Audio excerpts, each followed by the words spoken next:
Shalom, Bapak Ibu Saudara yang dikasihi Tuhan. Hari Jumat kemarin kita sudah bersama-sama merayakan Jumat Agung untuk memperingati kematian Tuhan Yesus di kayu salib. Dan hari Minggu besok kita bersama-sama akan merayakan Paskah untuk memperingati kebangkitan Tuhan Yesus dari antara orang mati. Dan setiap kali kita memperingati Paskah, kita selalu diingatkan tentang kasih Kristus yang demikian besar bagi setiap kita. Dia Allah yang kudus, rela turun ke dunia, menjadi sama dengan manusia, merendahkan diri, taat, bahkan taat sampai mati di kayu salib. Supaya apa, saudara? Supaya kita yang harusnya binasa, kita diselamatkan, beroleh hidup yang kekal. Karena itu, saudara, Efesus pasal 2 ayat 8 sampai dengan 9 berkata demikian. Sebab karena kasih karunia kamu diselamatkan oleh iman. Itu bukan hasil usahamu, tetapi pemberian Allah. Itu bukan hasil pekerjaanmu. Jangan ada orang yang memegahkan diri.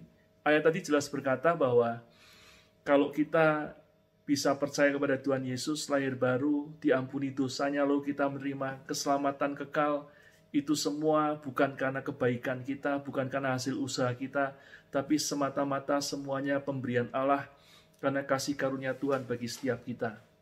Itulah kasih karunia, saudara. Tetapi kasih karunia Tuhan nggak berhenti sampai di situ.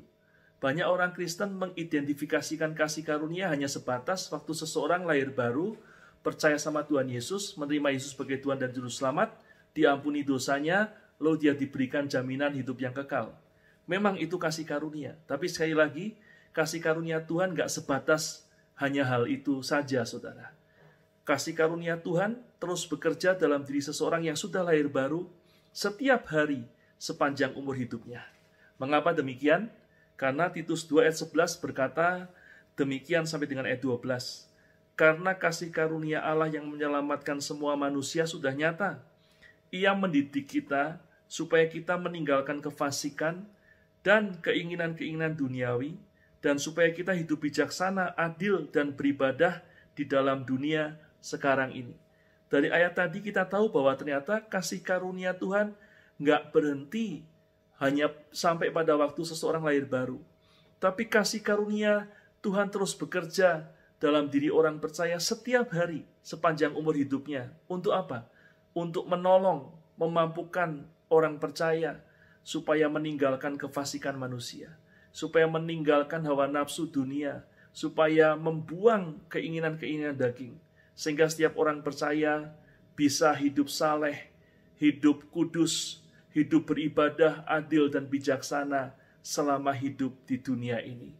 Itu juga dikerjakan oleh kasih karunia Tuhan yang ada di dalam diri kita. Karena itu sekali lagi, saudara, kasih karunia Tuhan tidak terbatas hanya pada waktu seseorang lahir baru, tapi terus bekerja setiap hari, bahkan pada akhirnya kasih karunia Tuhan akan mengerjakan perkara yang besar, hal yang besar dalam hidup kita. Yaitu apa?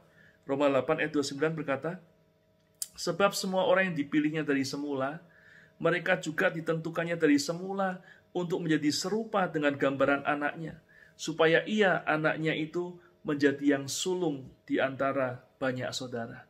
Ternyata kasih karunia Tuhan juga akan menolong kita supaya kita menjadi serupa dengan Kristus. Memang keserupaan kita dengan Kristus saat ini belum sempurna, tetapi pada waktunya nanti pasti akan digenapi, karena firman Tuhan sudah mengatakannya. Nah, saudara, melalui perenungan ini, saya mengajak kita untuk kita benar-benar mengerti bahwa kasih karunia Tuhan tidak sebatas, tidak berhenti, hanya sampai seseorang lahir baru, menerima Yesus sebagai Tuhan dan Juru Selamat, diampuni dosanya, dan menerima jaminan hidup yang kekal. Tapi kasih karunia Tuhan terus bekerja dalam kehidupan orang percaya, setiap hari sepanjang umur hidupnya untuk menolong setiap orang percaya hidup sebagai ciptaan yang baru hari lepas hari sepanjang umur hidupnya. Sehingga kita semua mempermuliakan nama Tuhan. Tetapi juga kasih karunia akan menolong kita untuk nanti pada waktunya kita menjadi serupa dengan Kristus. Nah, karena itu sekali lagi, saudara, melalui perenungan ini saya mengajak kita semua, mari rindukan, doakan, supaya kita mengalami kasih karunia yang seutuhnya dari Tuhan.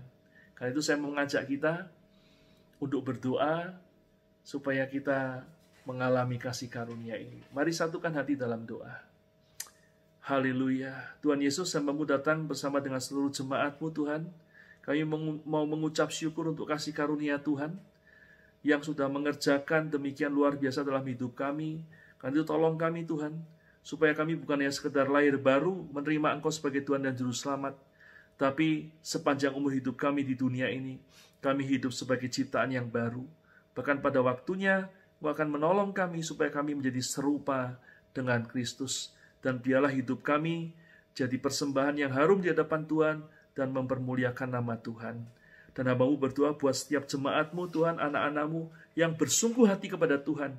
Biar kiranya turun anugerah, turun kebaikan kemurahan Tuhan dalam hidup mereka, bahkan sampai anak cucu mereka, supaya kami semua hidup mempermuliakan nama Tuhan. Terima kasih, dalam nama Tuhan Yesus Kristus, kami berdoa dan bersyukur. Haleluya. Amin. Demikian saudara perenungan kita hari ini. Sampai berjumpa dalam kesempatan berikutnya. Tuhan memberkati dan shalom.